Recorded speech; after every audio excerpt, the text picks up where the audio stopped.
The Spanish had a name for this island, and it was not a compliment. When their ships first reached these waters in 1499, they looked at the cactus scrub, the dry limestone, the absence of gold, and called it one of the Islas Inútiles, the useless islands. They sailed on, mostly, looking for something more profitable elsewhere. 500 years later, the smallest nation ever to qualify for a FIFA World Cup did it on a Thursday night in Kingston. But that comes later. What you see first is the water. It goes yellow, then pink, then a flat green gold, and none of it is a filter. Handelscade wakes up in reflection before it wakes up in light. 16 gabled houses lean over St. Anna Bay in ochre, rose, and mustard. Their fronts unchanged since Dutch merchants painted them centuries ago. It looks smaller in photographs. Standing here at 7:30 in the morning, it does not feel small at all.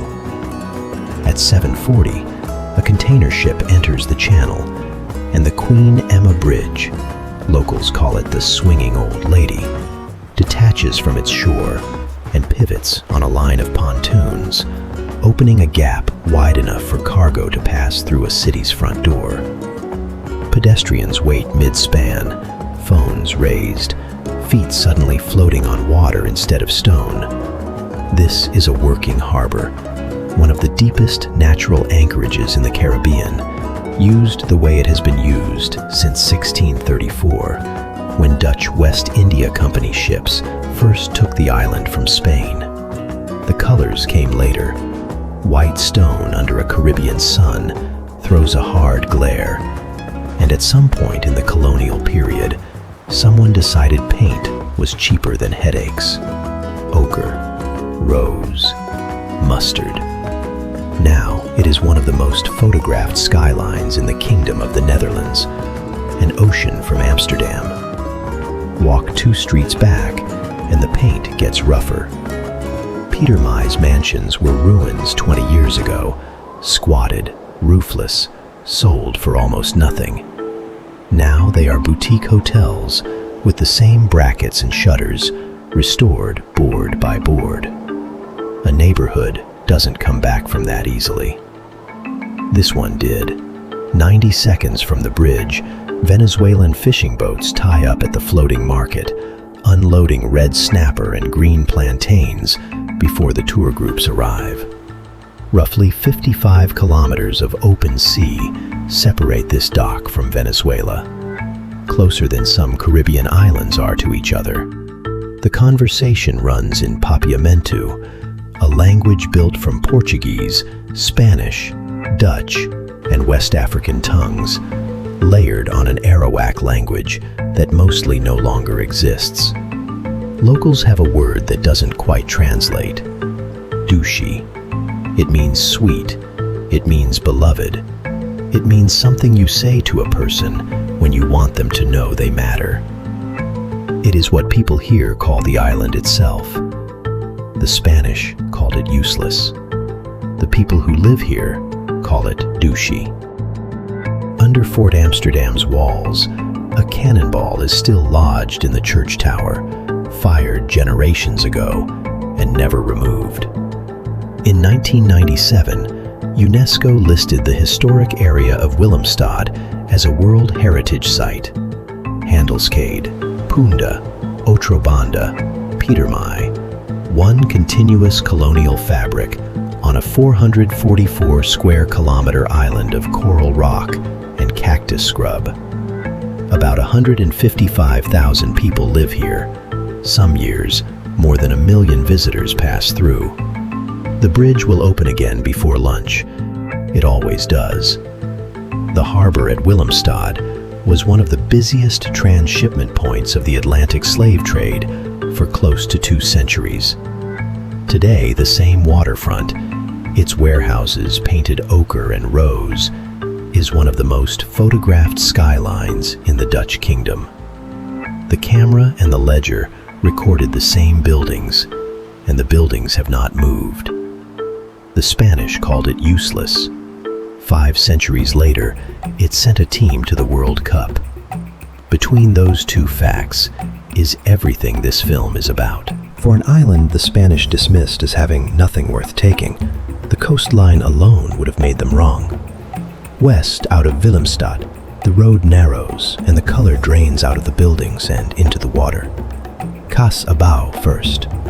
Pale sand, a shallow reef close enough to reach by wading. Palms planted in careful rows for the shade tourists expect. Then Playa Portamari, wider. A double reef running parallel to the shore like 2 gray spines under turquoise glass. Keep driving. The land gets drier, the cactus taller, the fences older. Canipa Grande appears past a limestone bluff without warning. Locals call it Knip, the single most photographed beach on the island. A crescent of white sand held between 2 headlands so steep the only way down is a staircase cut into the rock. From the cliff above, the water runs through 5 shades of blue before it reaches the horizon. The parking lot gets no photographs. The staircase gets all of them. The coastline changes character entirely at the island's north edge. Siete Boca, 7 inlets in Papiamentu, though there are more than 7, is where the calm south coast ends and the exposed Atlantic side begins. At Boca Tabla, the sea has carved a chamber directly into the limestone cliff, and every incoming wave detonates inside it, forcing spray upward through a hole in the rock roof. The sound arrives half a second after the water does. 100 meters along the same cliff line, Boca Pistol does something stranger. Waves compress into a narrow crack in the rock and fire straight upward in a single column, like the island exhaling. Tourists stand at a safe distance, waiting for the next one. Turn inland and the terrain rises. Christoffel National Park covers nearly 1,860 hectares of the island's dry interior, and Christoffelberg, 372 meters, is the highest point in the entire country of Curaçao. It does not look like a mountain from a distance. It looks like a hill with ambition.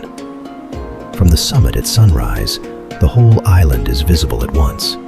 Reef line, salt pan, harbor, and, on a clear day, the flat curve of Venezuela's coast 55 kilometers south.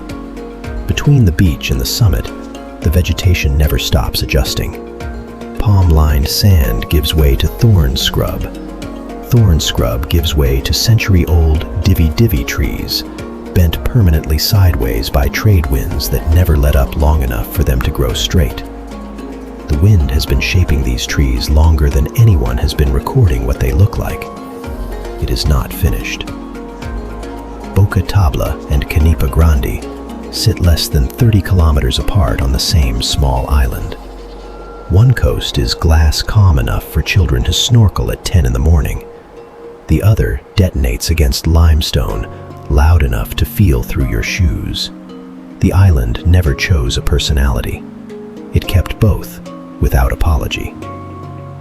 If this is what the Spanish dismissed as useless, imagine what they missed entirely underground. None of what the camera sees on Curaçao was built by people first. It was built by coral, over an almost unusable stretch of time, then lifted slowly out of the sea.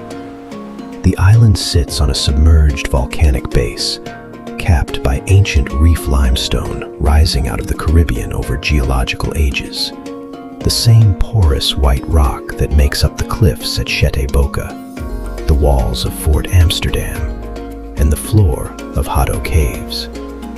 Underground, slow dripping water carved a cave system large enough to walk through upright, decorated with stalactites that grow roughly a centimeter every 100 years, and marked, in places, with petroglyphs left by the Cacatio people who lived here before European contact in 1499. Bats sleep in the ceiling by the thousand. nobody has translated the petroglyphs with certainty. Local guides call them messages. Archaeologists call them ritual marks. Both descriptions might be true at once. Above ground, the same limestone that traps rainwater below refuses to hold any on the surface. Curaçao has no permanent river, not one. The island survives on desalination and cisterns, on a semi-arid climate that delivers temperatures of 27 to 31 degrees Celsius nearly every day of the year, and rainfall too thin to trust. That same reef, the one that built the island, is now under threat from the water around it. Rising sea temperatures have triggered coral bleaching on Curaçao's fringing reefs in recent decades. Conservation teams now grow coral fragments on underwater frames and transplant them back onto damaged reef, rebuilding piece by piece a structure that took millions of years to form the first time. At Blue Room Cave, near Porto Mari, none of this shows on the surface. Divers swim into a submerged cavern where sunlight enters through an underwater opening and refracts into a saturated, otherworldly blue that exists nowhere else on the reef. The physics of it seem wrong. The result is undeniable. The island is, underneath the postcard version, a monument built by an organism smaller than a fingernail over a span of time longer than humans have existed, now being rebuilt by hand, fragment by fragment, because the ocean that made it is no longer entirely safe for it.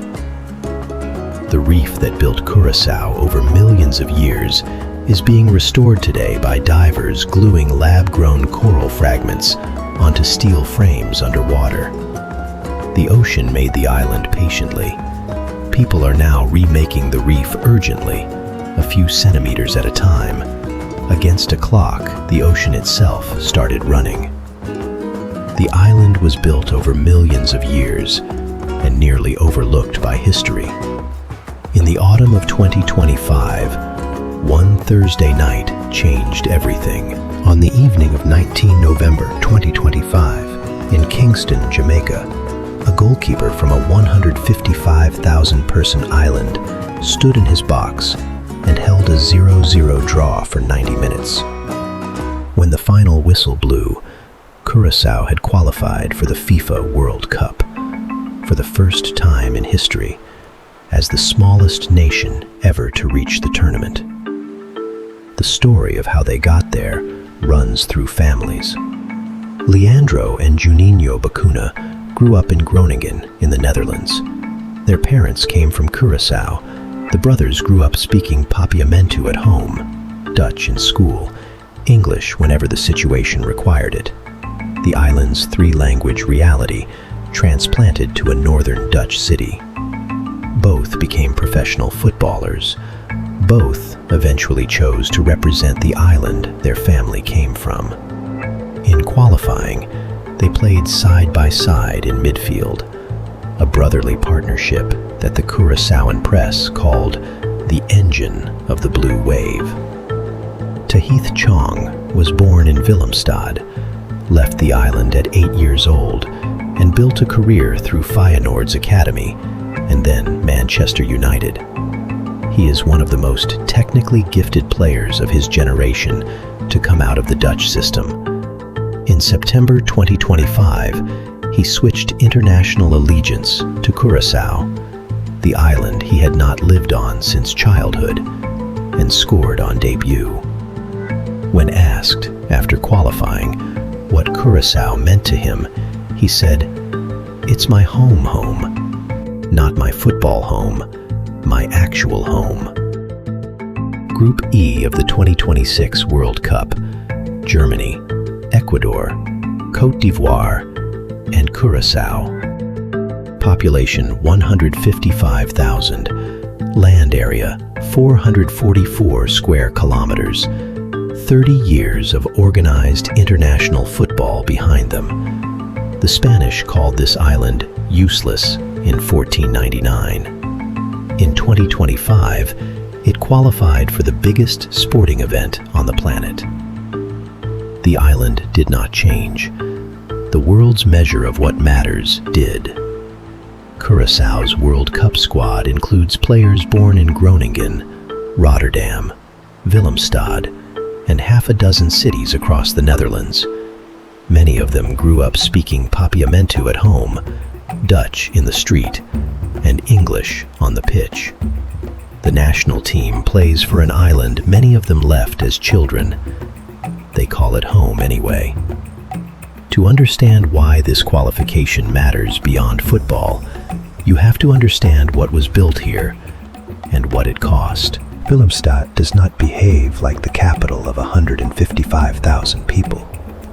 It behaves like a hinge between much larger things. 55 kilometers of water connected to Venezuela, a country many times its size. An ocean connects it to Amsterdam.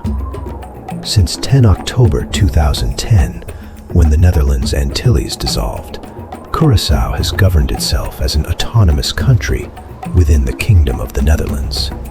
Its own parliament, its own laws, its own flag over Fort Amsterdam, while remaining tied, on paper and in practice, to a kingdom across that ocean. That duality shows up in the buildings. Inside the Mikveh Israel Emmanuel Synagogue, consecrated in 1732, the oldest in continuous use in the Americas, the floor is covered in sand. Sephardic Jewish families arrived here from Amsterdam and Brazil, carrying the memory of the Spanish Inquisition with them. The sand floor pays tribute to the secret prayer rooms of Iberia, where worshippers once muffled their footsteps to avoid detection. Guides offer several explanations, and none of them fully agrees. The synagogue has been in use for close to 300 years. The sand has been swept and replaced, not removed. A short walk from the synagogue, the Cura Hollanda Museum occupies a former merchant compound and confronts the harbor's other inheritance directly, the trade in enslaved Africans that moved through this same channel for close to 2 centuries. The exhibits sit inside restored warehouse walls, a few streets from where the goods were once unloaded.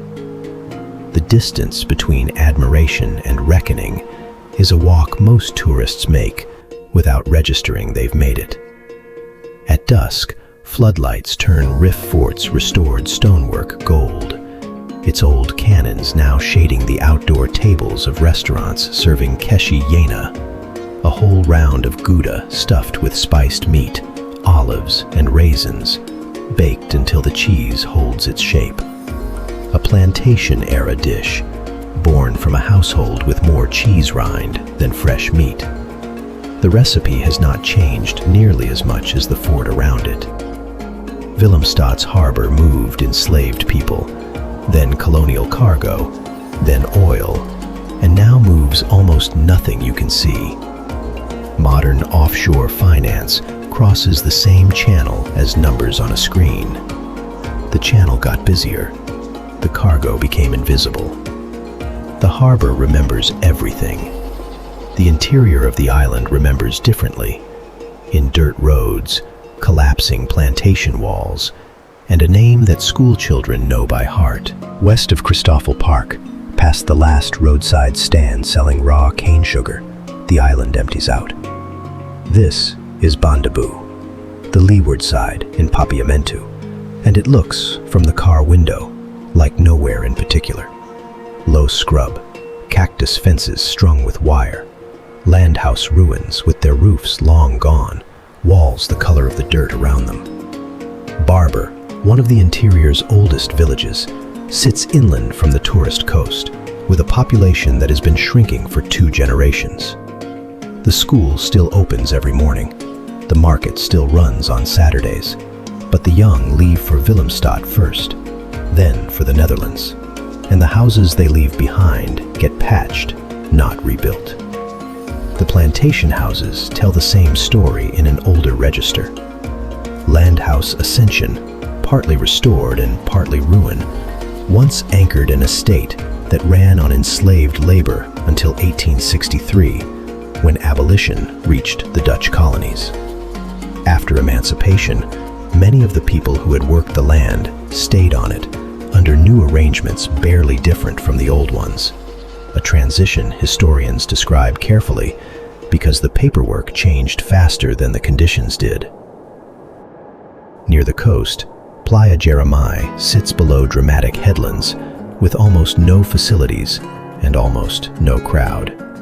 A handful of fishermen still work small boats out of coves like Bokasami, hauling in the same reef species their grandfathers did, using motors instead of sails, but the same hand signals across open water. Salt production, once central to the island's economy, has mostly stopped here, but the pans remain. Flat, cracked, faintly pink in places where the brine concentrates, visited now mostly by flamingos rather than workers. This is the Curaçao that does not appear in a tourism board's highlight reel. A landscape shaped by extraction, of salt, of labor, of soil, left to recover on its own timeline, largely undisturbed because there is no reason left to disturb it.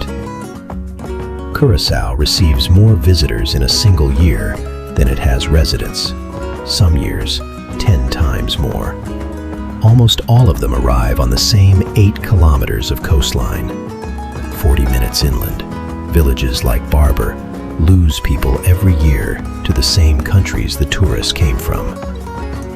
In 1795, someone who lived on this land decided that leaving quietly was not the only option.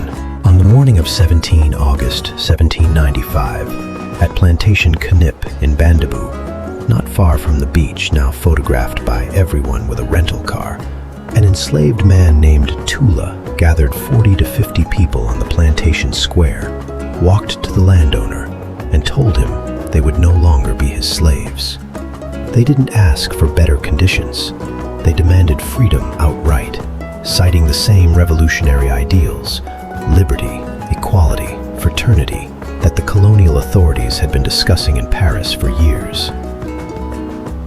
The owner told them to take their complaints to the governor at Fort Amsterdam. Tula knew what would happen if he did.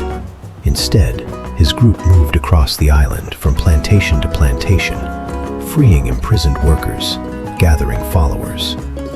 By the time the Colonial Council responded, the group had grown to nearly 2,000 people. Father Jacobus Schenk, a Franciscan priest sent as government negotiator, recorded Tula's words in September 1795. "We have been abused too much. We are just seeking our freedom. Do not all people stem from a common father and mother? Sir, even an animal is treated better than us." These words survive in the National Archives in The Hague. The rebellion was suppressed by mid-September. Tula was captured, tortured publicly, and executed on 3 October 1795. The colonial record treats it as a crisis contained. Local memory treatments it as something else entirely. 2 centuries later, Tula is a national hero, commemorated in monuments, street names, and an annual remembrance on 17 August that draws crowds far larger than the uprising itself ever mustered. His face appears in school textbooks. The museum bearing his name stands on the grounds of Plantation Canip, where the revolt began. A similar memory lives in Tambu, drumming and call and response music with roots in the plantation era, once suppressed by colonial and church authorities who considered its rhythms dangerous. A suspicion that, depending on who tells the story, may have been entirely correct. Musicians still describe certain Tambu nights as carrying more than sound. The drum is a drum. It is also, somehow, not only that. Tula's rebellion failed within weeks, and he was executed for it. Today, his image appears on murals, monuments, and school curricula across an island that once tried to erase him completely. The uprising lost. The memory of it never did. The island that produced Tula also produces, 3 centuries later, footballers who carry its name to the world's largest stage. The through line is not accidental. Away from Willemstad's cruise schedule, the island runs on a slower clock. In Bandaboo villages and along the North Coast Road, shops close for hours in the middle of the day. Nobody schedules anything for 1 in the afternoon. That is not a rule. It is just what happens. Curaçao's most unexpected global connection travels through a bottle. Blue Curaçao liqueur is distilled from the dried peel of the laraja, a bitter, nearly inedible orange that reaches its distinctive character only here, evolved from Spanish oranges that could not thrive in the island's dry limestone soil and adapted into something else instead. The liqueur itself is naturally clear or pale amber. The vivid blue, poured into cocktails from Tokyo to Toronto, is added color, a 20th century marketing decision that outlasted the fruit's own reputation. Most people who order a blue cocktail on the other side of the planet have never heard of the island, the fruit, or the dry hillside where it grows. The color traveled. The story mostly didn't. Local radio in Barber and along the North Coast still broadcasts in 4 languages within the same hour. Papiamentu, Dutch, English, Spanish. Switching between them the way conversation in the market does, without translation or apology. It is one of the more accurate soundtracks to daily life here. No single language could manage it alone. By late afternoon, the light turns the interior's rock the same color as the plantation ruins scattered across it. The day's heat starts to loosen its grip in the last hour before dark, the 1 hour when the whole dry landscape briefly looks less hostile than it has all day. Bars on 6 continents pour blue Curaçao without knowing where it comes from, what fruit made it, or that its color is artificial. The island exports its most famous product as a color entirely disconnected from its own geography, recognized everywhere, understood almost nowhere. There is one part of Curaçao that the tourism industry cannot reach because there is no road to it. Chete Boca does not ease you into it. The path from the visitor center runs along low cliffs of jagged limestone, and before you can see the water, you can hear it, a percussive, irregular thud, like something underground losing patience. At Boca Pistol, the geometry is almost mechanical. A narrow fissure funnels incoming Atlantic swell into a column that fires straight up through a gap in the rock, sometimes 10 feet, sometimes barely a ripple, with no obvious pattern to when it will be which. A hand-painted sign nearby advises against swimming in these inlets. The sign is correct. A few hundred meters on, Boca Tabla has carved itself a chamber you can stand inside, looking out through a natural window at the exact moment a wave arrives, spray reaching the ceiling above your head.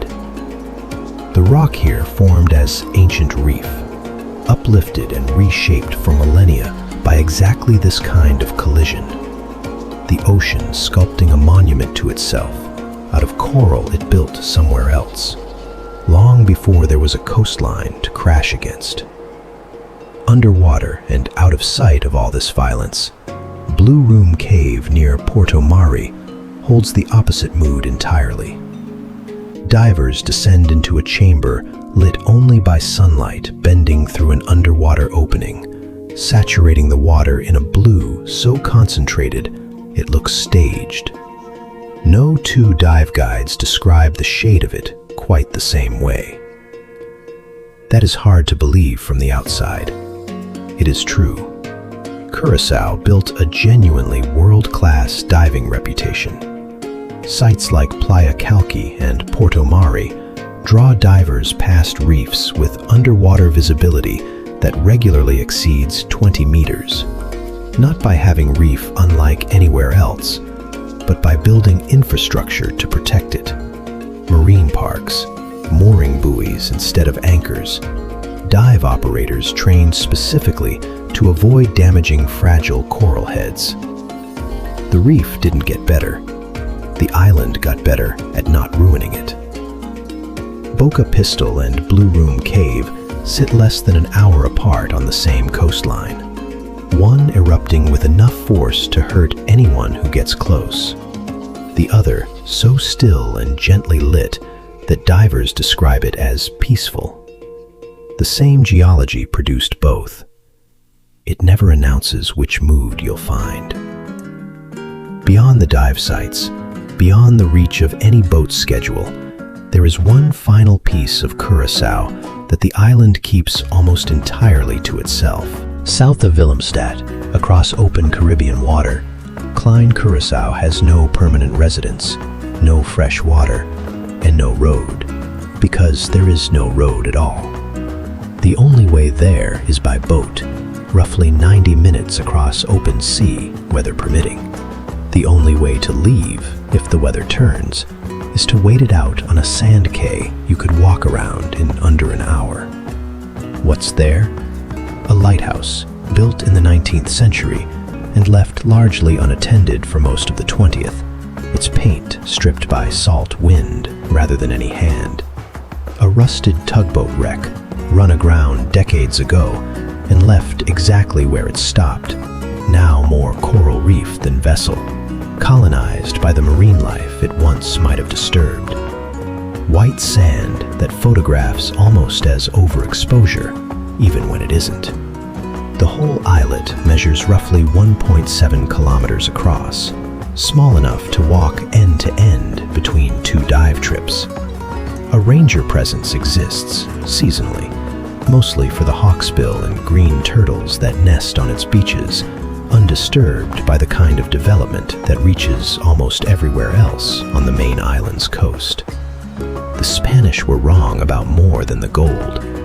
An island with nothing worth taking, according to a 1499 assessment, turned out to contain one of the deepest natural harbors in the Caribbean, one of the oldest synagogues in the Americas, a slave rebellion that sparked a national memory still observed 2 centuries later, and a football team that walked onto the world stage as the smallest nation ever to qualify for the FIFA World Cup. Klein Curaçao has no hotel, no bar, no permanent staff. By late afternoon, the day trip boats pull anchor, and the islet returns to exactly what it was before anyone arrived. Lighthouse, wreck, sand, and water in every direction, with nothing between here and open ocean until Venezuela's coast, out of sight below the horizon.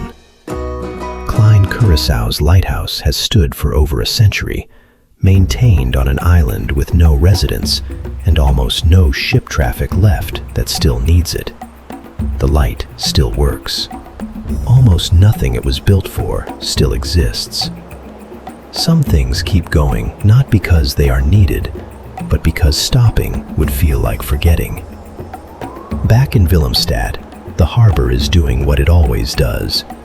The bridge will open one more time. Back at Handelskade, the light does the same thing it did on the first morning. Yellow, then pink, then flat green gold across the harbor. Except now it is evening, and the sequence is running in reverse.